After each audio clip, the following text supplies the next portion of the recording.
من وثائق اللي فيها ال5 نواب المحل تتبع قضائي. المعلومة هذه هل تنجم تنفيها وإلا تأكدها؟ نعرف اللي أنت عندك معلومات فيما يتعلق بمسألة رفع الحصانة ولجنة النظام الداخلي في البرلمان. من حيث المبدأ رئيس المجلس لا يمكن الكتل من قائمة اللي جت فيهم رفع الحصانة. لماذا؟ يمكن منها لجنة الحصانة في البرلمان. واللجنة هذه ممثلة فيها كل الكتل. ورئيس البرلمان ما عندوش سلطة عليها؟ لا بالكل بين أي شكل من الأشكال. من السلطة اللي عنده أترافير الحزب متاعه اللي فيه نواب أعضاء في تلك اللجنة، لكن لا سلطة له عليها.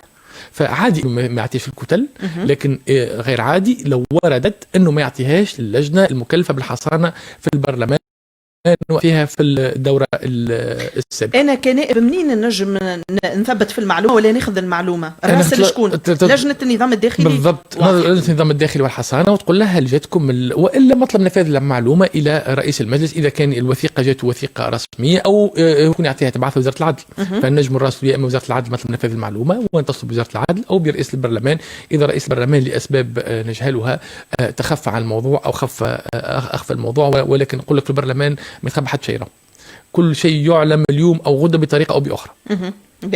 المعلومة اللي عندك أنت أنه إلى حد الآن لم يرد أي شيء إلى اللجنة. حتى المصباح لم يرد أي مراسلة رسمية في طلب نظر في رفع حصانة في نائب من النواب إلى لجنة الحصانة والنظام الداخلي بالبرلمان. هذا المعلومة اللي عندي. لا 5 نواب لا 54 نائب كما معناها قرينا في بعض المواقع الإلكترونية. والله 54 نائب استغرب صدقا، لكن ثم أخبار دور في الكواليس أنه ثم 4 أو 5 نواب اللي متعلقة بهم تتبعات قضائية اللي ممكن سترد فيهم طلبات رفع الحصانة. اليوم دور نواب في البرلمان في صورة ما وقع التوجيه الدعوة لرفع الحصانة عن نواب معناه في حد ذاته. دور النائب في مكافحة الفساد ياسين العياري وتعرف معناها اللي الاشعار هذا حتى التوانسه ملوا منه، معناها ولينا نعتبروه حتى كي تجي مجموعه من الايقافات يقول لك لا ما هو صار وقت اللي مع شفيق جريه ولا غيرها من الاسماء الكبرى اللي وقع ايقافها في وقت من الاوقات. التوانسه مش ملوا منه، ملوا من توظيفه، ملوا من استغلاله. لكن يقول شنو اول حاجه تهمك عن شخصيه سياسيه يقول لك نظيف ولا مش نظيف. معنى التونسي يحب يتخلص من الفساد هذا، لكن فد من الاستعمال والاستهلاك واللبانه. فلان فاسد فلان فاسد فلان بيه فلان عليه اي وين الدوسي وين الملف مشيش للمحكمه ما ثماش. فد من انه كي يولي صاحبنا الفساد يولي اسمه تجاوزات واخلالات وانزهه كسيد وزير وخاطيهم نستنى تقرير الرقابه كي يولي خصمه فاسد فاسد فاسد فاسد فاسد حتى قبل ما يصدر تقرير المحكمه. هذا فدوا منه توانسه وتعبوا منه توانسه، لكن توانسه ما فدوش من محاربه الفساد، المحاربه العقلانيه العميقه المؤسساتيه اللي بعيده على تشفي وعلى الشماته وتصفيه الحسابات. بالضبط خاطر كل واحد يقعد بريء الى حين مهما كانت الجريمه اللي اقترفها اي شخص. خلينا نتكلم بالفرشه، سواء نبيل القروي أو الياس الفخفاخ، زوز يتمتعون بنفس الدرجة من قرينة البراءة، وزوز أبرياء إلى أن تتم إدانتهم في محاكمة عادلة تستوفي كل أطوار الثقافة. تكونوا واضحين. أنت تحدثت على أنه مثلا التوانسة ملوا من أنه يقع استغلال ملف وشعار مكافحة الفساد سياسيا، ولكن الغريب في الأمر أنه ياسين العياري في حد ذاته يهبط تدوينة ينصب فيها الإنجاز هذا القضائي كونه إنجاز سياسي، ويعتبر اللي إيقاف نبيل القروي تم في 3 أشهر من عهد المشيشي رغم أنه حزبه من مكونات حزامه السياسي. تعتبر اللي النجاح هذا يحسب لحكومة هشام المشيشي، والحال أنه أشرف العوادي التابع منظمة أنا يقظ يأكد أن الإجراءات القضائية والبت والفترة الزمنية والرزنامة بصفة عامة فإنه آجال الإيقاف آجال بالقروي بشون في ديسمبر 2020. خلينا نكونوا واضحين، الإنجاز السياسي لحكومة المشيشي مش توقيف نبيل القروي، لا مش هذا. الإنجاز السياسي هو عدم التدخل في القضاء. مانيش نعيشوا في المدينه الفاضله وعندنا رئيس محكمه الاستئناف مازال كيتشد في حكايات ورفعت عنه الحصانه في تداخل في قضايا، ونعرف كيف تصير الامور. وسمعنا قبل القضاء البحيري، قضاء الشاهد، قضاء فلان، قضاء فلتان، ونعلم كيف تسير الامور. هذه سابقه. السابقه شنية؟ انه يتم عدم تدخل التنفيذي في القضاء.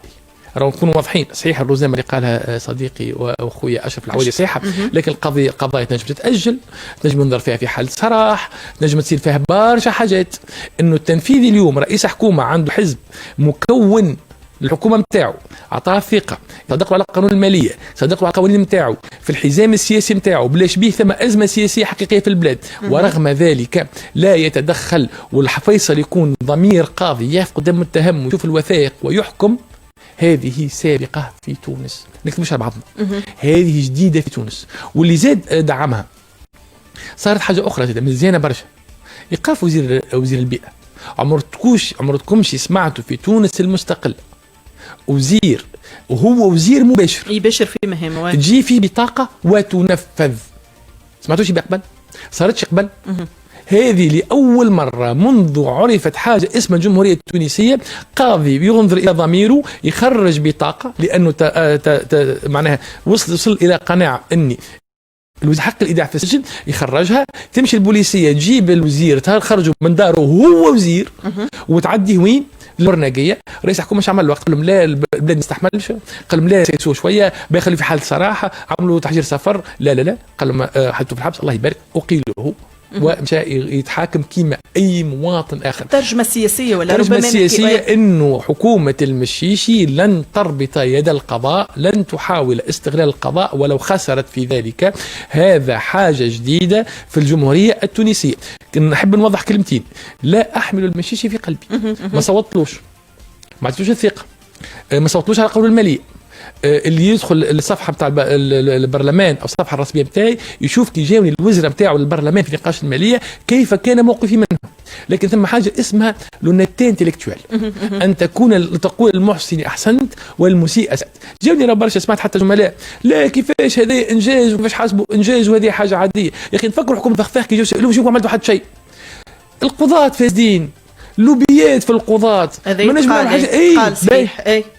فتبين اليوم انه مش قضاة فاسدين ولوبيات فاسدين. فما شكون اصلا ربط اضراب القضاة بالقرارات هذه وسلسله الايقافات في اضراب القضاة كان واضح. تحكي على جماعه الكرامه اللي قالوا كيفاش استغربوا كيفاش يغلطوا في الناس، لانه منذ اللحظه الاولى من الاضراب اللي عن نجم نقول في مليار الف حاجه الاضراب وقلتها بصريح العباره للقضاة وللسيد الوزير العادي، استثنيت منذ البدايه قضايا الارهاب والفساد من الاضراب من قبل ننظر اليوم الاول.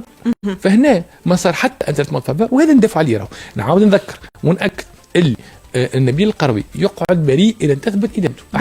هذا هو شعارنا في اليوم. احنا رانا نحكي على نفسي على الاقل وعلى امل وعمل. نحن نبحث عن العداله لا عن التشفي، لا في الفخفاخ، لا في القروي، لا في جرايه، لا في اللي قبله، لا في اللي بعده. نحن نحلم واحنا نحسب روحنا من ابناء الثوره هذه ومن جيل الثوره هذه. الثوره هذه نراو فيها مش وسيله تشفي او تصفيه حسابات، نسمو للعداله. نحب الدوله هذه تولي فيها كل مواطن مهما كان. انت حكيت لي بكري على الزملاء النواب وقلت بيصير مشكل. لا اي بيصير مشكل وبيصير احراج كبير في رفع الحصان. احنا نحكي على الاقل على امل وعمل. موقفنا كان واضح. ريت اي شخص قبل ما ينجم يترشح على القوائم الانتخابيه بتاعنا يمشي البلديه يصح ورقه معرفه بالامضاء تصريح على الشرف، اتنازل اليا عن الحصانه ولا اتعهد بعدم التمسك على الحصانه اذا كان شكابيه مواطن. واحد. اثنين، ما نجمش نطلبوا حاجه من الناس ما طبقناهاش على رواحنا. كنائب شعب دعيت للمحكمه وكانت محكمه عسكريه سخيفه غير دستوريه على فيسبوك ما ثماش، ورغم ذلك ايش عملت؟ مسك بالحصانه؟ لا، مشيت وقفت قدام قاضي وحكم عليا، كنت نجم نقول لا وزاد مجيء الاستئناف وحكم عليه ولم اتمسك بالحصانه. فما طالبينه من الناس الاخرى، طبقناه على انفسنا قبل. فلذلك كان قرارا خذيناه سنصوت برفع الحصانه على كل طلب حصانه يجينا بدون اي استثناء. طرقت في حديثك على حكومة هشام المشيشي وحكومة الياس الفخفاخ اللي في تدوينة فيسبوكية قلت اللي هي حكومة الأوهام والأفلام. هذه هو في 6 أشهر معناها ما حققتش اللي حقه هشام المشيشي، ولكن زاد يقول القائل اللي حكومة في 6 أشهر صحيح ظرف وجيز جدا مع حكومة دخلت ديريكت تتواجه في وباء كورونا. الحقيقة معناها فما مشاكل بالجملة. ربما هذا أربك عمل الحكومة في وقت من الأوقات ويخلينا نتسرعوا كي نحكموا عليها لأنها حكومة الأفلام والأوهام. هنقولك علاش هذه الحكومة تاع الفخفاخ حكاية مليح حتى حد من فقراء سوريشة. انتظرنا ونذكر كان عندها حزام سياسي، كان عندها كل صلاحيات البرلمان، كانت عندها وضعيه اكستراوردينير، لا اضرابات، لا نقابه باش تتكلم، الناس كل عطيتهم ثقه خاطر احنا في غصره. كي قال حتى حد من فقراء وريشه انتظرنا اصلاحات جبائيه عميقه عادله على الناس الكل. اقوى قرار خرجوا شنو؟ قص نهارين الموظفين. لما خرج ويحكي على اللوبيات وسنحارب اللوبيات شنو عمل؟ عمل اتفاق بالكلمه وسوقوه انتصار وقته، والطبال يضربوا حاله حليله وقلبوا الدنيا مع مروان مبروك ولا قيمه اثر قانونيه له. ريالمون اذا نحكيو كل الخروجات الاعلاميه الموفقه جدا لياس الفخفاخ، كان يحكي مليح، كانت حكومته بريزونت بيان. شنو نلقاو حكومه منها 3 وزراء تابعين لوبي نصر علي شقرو، واحد كونتابلي نتاعو، واحد عطيهم بيرو ولياس فخفاخ صاحبه، وصلوا رانا نفكروا حكومه لياس فخفاخ السياسي وصل يدافع على ساشيات البلاستيك، يدافع على التلوث. كي نحيو ونشوفوا ريالمون شنو عملت بالسلطات اللي عندها الكل، ونحيو كل ارتيفيس ترى حتى شيء. قصت نهارين للموظفين وعملت اتفاق وهمي مع مروان مبروك. ربما ان شاء الله القوسري نعاودوا نفتحوه في مناسبه قادمه، على خاطر في تدوين أشرف العواد يقول اللي السير القضائي والتسلسل الزمني للاحداث القضائيه يشير الى انه يوسف الشاهد رئيس الحكومه السابق باش يقع دعوته في قادم الايام للاطلاع على تقرير لجنه الخبراء وغيرها كما اللي صار مؤخرا مع نبيل القروي. قاسم، شوف كوثر، كانت تتذكر اثناء تشكيل حكومه السيد هشام المشيشي كان موقفي التالي ومازال موقفي الى حد الان، اني ضد حكومه التكنوقراط، وانا نعتبر انه تونس تحتاج الى حكومه سياسيه. الشعب انتخب ناس عندي منهم موقف سلبي، عندي منهم موقف ايجابي، نتفق معاهم نختلف معاهم، مساله ثانويه، ولكن هذا من انتخابهم الناس، انتخبهم ليحكموا، فليحكموا ليتحمل مسؤوليته. ولكن كنت تتذكر مليح زاد قلت انه هذه الحكومه، حكومه المستقلين، حكومه التكنوقراط بين قوسين، فيها جانب ايجابي، وهي انها حكومه غير مرتبطه سياسيا، فمن هذه الزاويه عندها امكانيه انها تنجز شيء ما عندهاش ضغط سياسي، ما عندهاش يفترض انه ما عندهاش محطه انتخابيه تنتظر فيها وتحب تربح الانتخابات لازمها ترضي فلان او ترضي الجهه الفلانيه.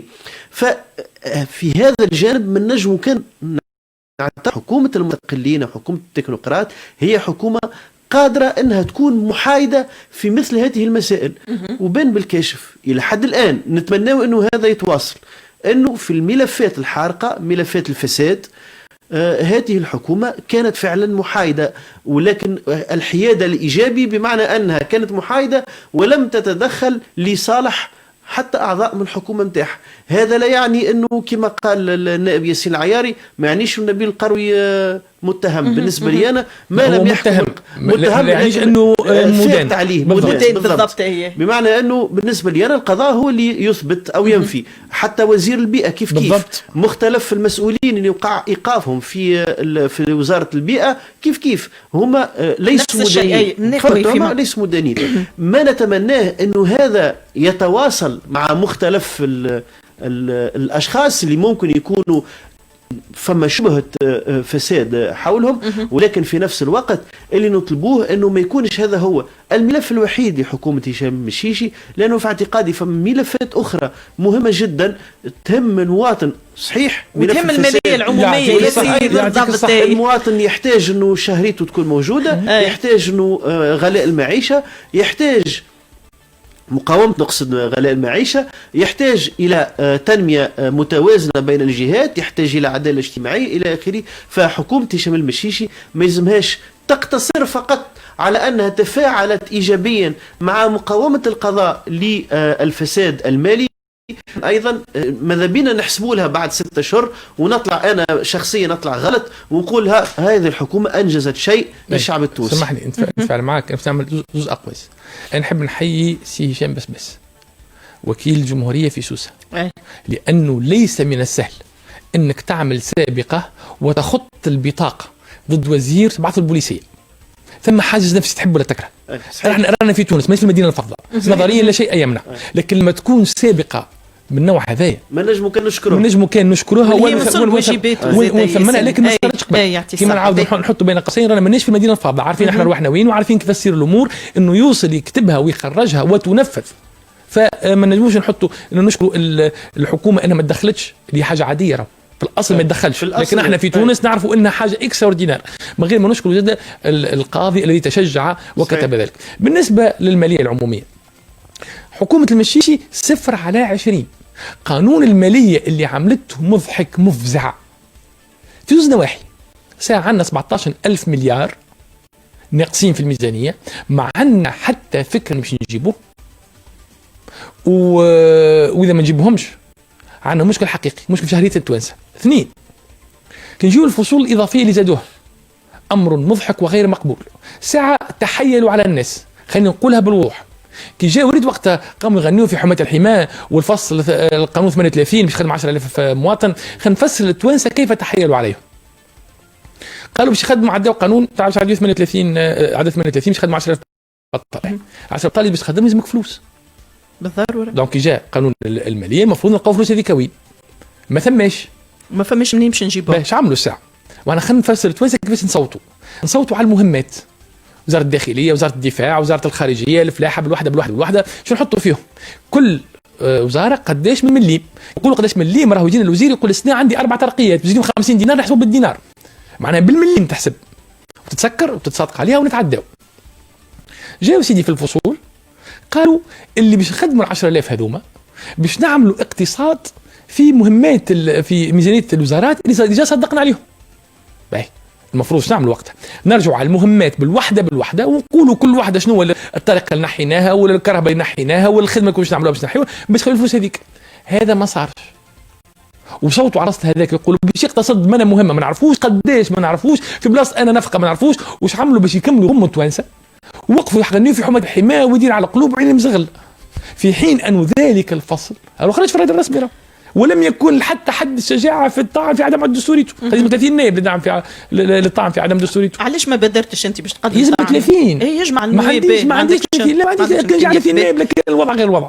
نزيدك الفصول الاضافيه اللي زادوها. احنا في تونس دوله نغليو 100 فرنك في السكر ونرخصوا في اليخوت. هذه من الفصول اللي اثارت جدل كبير. مشكل هذا. ثم لو بري ترانسفير زاد. هاي سي شنو بري ترانسفير هذا؟ نجم بين عندك شركه في زوج دول ودوله اقل من الاخرى، دوك اش تعمل انت؟ تولي الارباح تخرجها للدوله للشركه في الدوله اللي التاكس نتاعها اقل، واللي شارج تجيبهم للدوله اللي التاكس نتاعها اكثر، دو مانيير باش تهرب. باهي ثم اون نورم انترناسيونال نحاو الشيء هذا حتى في تونس. سامحني يا اخي، مش عندنا مناطق اقتصاديه كيفاش تنتصب فيها تاخذ اقل ما تخلصش تاكس 10 سنين، دوك تعمل شركه هنا وشركه هنا في جروبمون وتولي التاكس نتاعك تخرجه مع الشركه هذيك اللي فيها بينيفيس التاكس. اون نورم انترناسيونال يتنحى الشيء هذا. مراقبو الجبايه عندهم الحق يثبتوا في الامور هذه ويقول لك اللعبه اللي تنحيها. اش عملوا سيدي في القانون المالي هذا؟ طلعوا الصم اللي كانت قبل يذول لي 40 مليار على الاقل شيفر دافير باش يشوفوا لك، توردوها كان 200 مليار باش الناس تكون تحت الغربال، باش الناس تكون تقعد مكمك، ونحوها على شركات تونسيه فقط شركات اجنبيه. ما انا كي تجي تشوف انت حاجات كيما في القانون الماليه تقول ما هذه الدوله سامحني وين تحب توصل؟ اي جاوبنا انت انت قادر مش قادر تفسر على الاقل سياسيا. قانون الماليه اللي جاء اقول لك بصراحه كله جاب فصل زوز حطوهم له. علاش تلقى قانون الماليه ساعات من هو اهم قانون في الدوله، يعطيك التوجه العام تاع الدوله، كيفاش تفكر الدوله. تلقى في مجموعه من الفصول متلاصقه ما تشبهش لبعضها، ما فيهاش روح نتاع تعرف كي تقرا القانون الماليه تقول الفصل هذا يا اخي سامحني شكون يصنع فيهم اللي خوتي؟ شكون يصنع فيهم؟ سي تلقاو سي فلان، شكون يجري فيهم؟ سي فلان.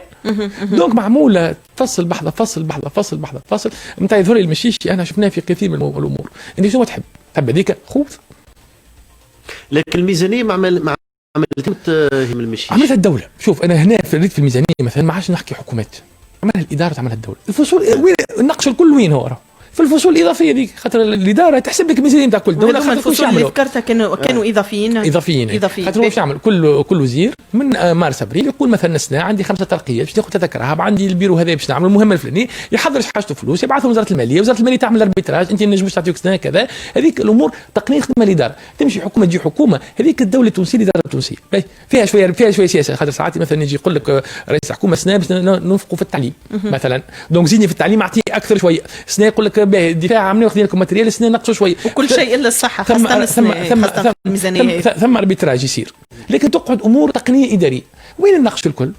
ونقول لك بصراحه كيف تصير الامور. اليوم السرقه في تونس ما عادش مخالف القانون، حسره.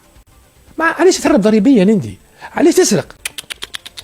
اجا نبدلوا لك القانون على المقاس. يعطيك الصحه. هذا اخطر. يعطيك ونجم نثبتوا ب بلس بي. شو يصير سيدي؟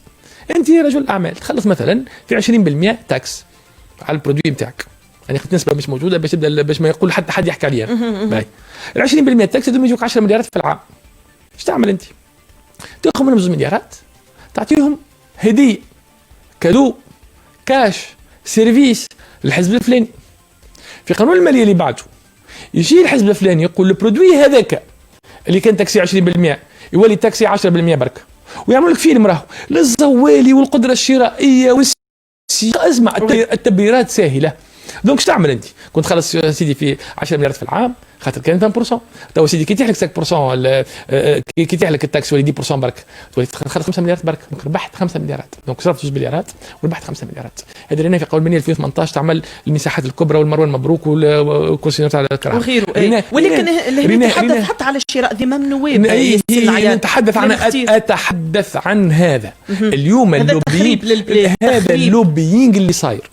انك تجي نعطيك حاجه انه تجي تخدم وقتها في قانون الماليه هذايا نلقى نحاول بلاستيك بعد شكون رخصوا في نحاول تاكس على البوليسيون نوع من انواع البلاستيك، شكون نلقى شكون يصنع فيه البلاستيك هذا لقيته سي فلان. نعطيك مثال بسيط يا اخي سامحني، انا علاش وقتها علاش عركه كبيره لانه التيار الديمقراطي اليوم لانهم لما بديت نحكي على الساشيات البلاستيكيه نلقى السيد اللي متهم بالحكايه هذه ايش عامل؟ مخلص المقرن على التيار الديمقراطي، فخرج هشام العجبوني يشكر في الساشات البلاستيكيه ويقول هذه شعبويه والساشات البلاستيكيه غير ملوثه للبيئه. هذا واقع وصار. فتفهم انت اليوم. وحاجه اخرى اللي نقولها للتوانسه بكل وضوح ان نستغرب الحقيقه طوي لحد الان معناها هذه بكل وضوح. والحجه طب اللي سامحني الحزب يصرف مليارات و10 مليارات في حمله انتخابيه. يا اخي فلوس هذيك لوحه في بحر الصخيره مش التيار الديمقراطي لا مش لا نحكي في المطلق هنا. يوسف 10 يا اخي الفلوس هذيك مش تاع ناس يا اخي، الناس اللي دفعتها علاش؟ يسود عينيهم زعما ال10 مليارات اللي دفعوها فلان وفلان وفلان وفلان الحزب الفلاني باش طلع هذيك كلها ترجع بالضروره. ما ثماش قطوس يصطاد الربي الامريكاني ديز نو فري لانش. دونك انت سامحني سيدي المواطن لما تلقى غدوه حزب كراها بتزمر ومعلقات وسبونسورينغ وفلوس الدور، اعرف اللي السيد هذاك الفلوس هذيك ماهيش مصروف، سيد لانفستيسمون هذاك يستثمر في الفلوس هذيك باش يوصل للسلطه والناس اللي استثمرت فيه ترجع فلوسها والناس اللي ما ترحمش. لا اللي حبيت نقول انه عمليا ما عنديش المعطيات اللي عند نائب ياسين العياري وهذا طبيعي، ولكن انا نتحدث من حيث المبدا. خليني نقول من زاويه نظر نظريه او فلسفيه ان صح التعبير. لا يمكن الفصل بين الدوله ورجال الاعمال، لا يمكن الفصل بين مؤسسه الحزب كحزب ورجال الاعمال. هذا في طبيعه المجتمع اللي احنا عايشين فيه احنا وغيرنا، موش تونس فقط، في جميع الأنظمة الرأسمالية بين قوسين الحزب في علاقة برأس المال في علاقة بالدولة، موش ممكن الفصل بيناتهم. فمن الناحية النظرية أنا أقول الكلام تاع ياسين العياري صحيح، باعتبار أنه رجل الأعمال شنو يحبه؟ يحب يضمن المصالح متاعه. الحزب ماذا يريد كحزب سياسي؟ يريد الوصول إلى السلطة. فهنا توقع العملية الربط بين طموحات الحزب في الوصول إلى السلطة وبين طموحات رجل الأعمال للمحافظة على مصالح. في حلقة لو تسمح حكيت لي على الحزب ورجل الأعمال والمواطن. ما أنا قلت لي رجل الأعمال يحب يضمن مصالحه، الحزب يمشي للسلطة، سامحني، والمواطن اللي يشد الصف باش ينتخب. أنا لو شوف هذه المشكلة الكبيرة. احنا في الصورة وين نحب نوضح مع حتى مشكلة مع كل رجل أعمال يخدم روحه ويخلص التاكس متاعه، بالعكس نشجعه ونعرف اللي هذيك هي السبيل الوحيدة لخلق الثروة في البلاد هذه. تكونوا واضحين حتى لا يحمل كلامي مش مع شكون، مع اللي يقتل الاقتصاد الوطني، مع اللي الفلوس اللي يربحها وياخذها شو يعمل بها؟ تمشي تحوس بها المدام في دبي ولا قمر بها في موناكو، ما يستثمرهاش. مشكلتي في المواطن التونسي اللي يعطي الرجل الاعمال التونسي اللي يعطي الرشوه باش نخليك سلعه مضروبه في الديوانه، اللي ياخذ حق الخدامه. هذا ما عندي مع مشكله، لكن راس المال الوطني وصلنا الان انه ولا الا رجل الاعمال، مش الكلهم، رجل الاعمال اللي يؤثر على الحزب السياسي كما كنت انت يعطيك الصح باش تغير القوانين ويصبح هو يتحايل قانونيا. ما عادش يتحايل الوقت ويولي يحترم القانون اللي عمل له على المقاس. وين الحزب السياسي راهو مهما كان يتفاعل مع محيطه، يتعامل مع رجال الاعمال. نحب نخلق الثروه في البلاد، نحبوا نسعوا الانوفاسيون في البلاد. احنا شنو مشكلتنا في البلاد؟ رجال راس المال الوطني نتاعنا الا من رحم ربي كسول ومتكتل في كارتلات. شو يعمل سيدي؟ كل دومين في الاقتصاد فيه 4-5 عائلات. شو يعملوا؟ يشيروا الحزب السياسي بنفس الطريقه، لكن مش باش يربحوا واللي يدوروا الاقتصاد، باش الحزب السياسي يعمل تعقيدات لأي شخص آخر باش إنه يدخل في المنافسة الاقتصادية. يكسروا في بعضهم، مش يكسروا بعض، يسكروا على بعضهم. معناها اليوم يسكر السوق. معناها وكيف يسكرها؟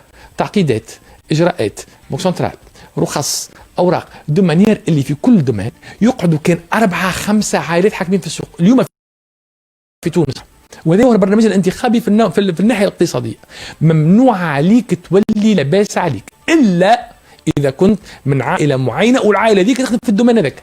معناها في السياحة عندك فلان، في الأجرومونتير عندك فلان، في الزيتون عندك فلان، ومسكرة تسكيرا بطريقة أنك اليوم لما تولد كمواطن تونسي شيء الحلول اللي عندك؟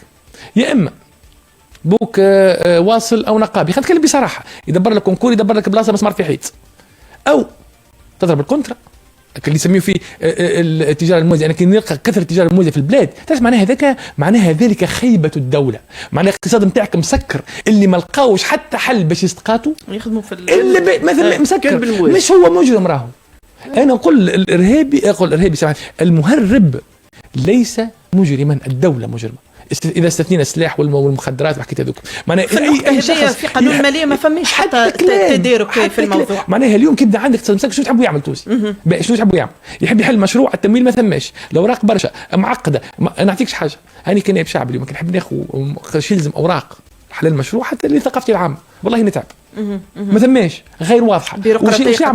وسلطه تقديريه للاداره، وجيب هذيك وجيب دو مانيير انك اليوم ممنوع، لو ممنوع عليك ولا لاباس عليك. هدف كان حنوصل النهار الاقتصاد نتاعنا محلول. اخدم سيدي، قد روحك، تم موجود، تعقيدات اقل، تو واش يصير؟ ريتش حتى تو ياسين تحدث في حاجات هذه صادمه. لا خلينا نتكلم، بورتو احنا استنسنا بالصدمات. نكمل الفكره وتسمع.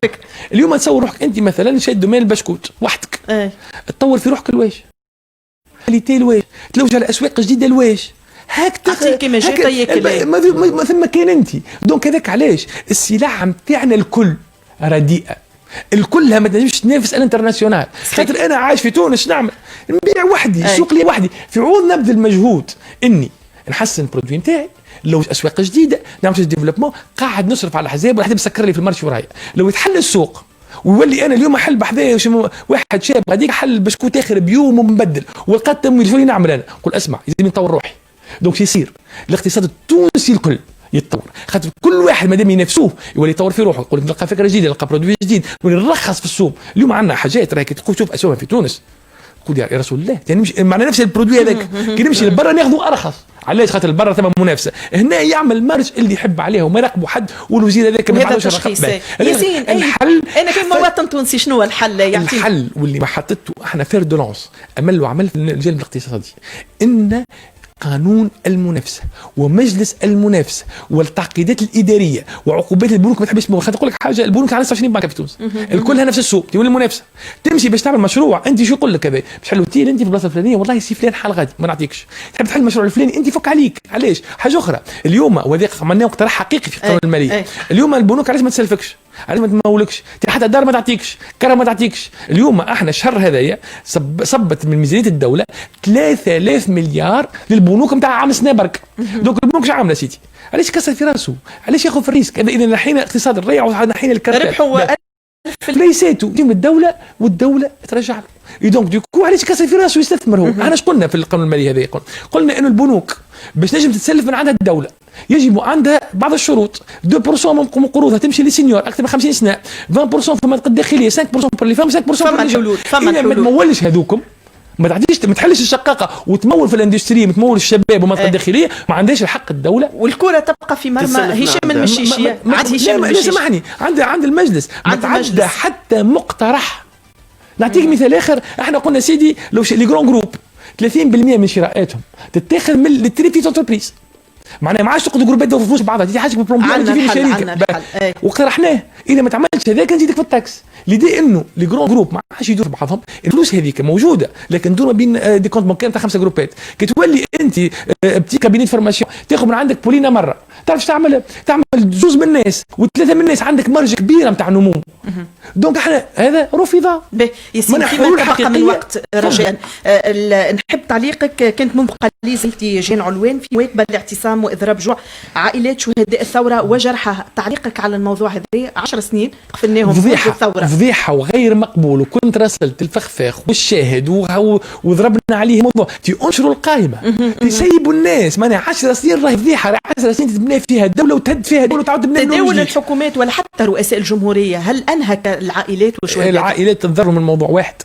خلينا حقيقه الحق، مصطفى مرزوقي قبل كان ياخذ 30 مليون في الشهر شهريه، كان يفرق فيها على بعض عائلات الشهداء بصفه الشخصيه من شهريته. واحده تحدثت على انه تخفي 500 دينار من كل شهر. مشى المرزوقي اللي جاء بعده راه شهريته خلى الروح، وهذا حق وهو راه باش نكونوا واضحين. شريط كذيك مش من الدوله، مش من الدوله كان المرزوقي 30 مليون نتاعو كان يفرغ فيها كل شهر من كل شهر. يمشي المرزوقي تنحت هذا فاش ضروا في تغيير رؤساء الجمهوريه. لكن اليوم موضوع القائمه الرسميه هذا امر متعب. نقول لك بصراحه علاش الشاهد انا حكيت مع وقتها يرهمني مازال حي وقتها وزير، قلت سيبوا القائمه قال فيها ناس نحات وناس كذا، خاف خد تشعل الدنيا.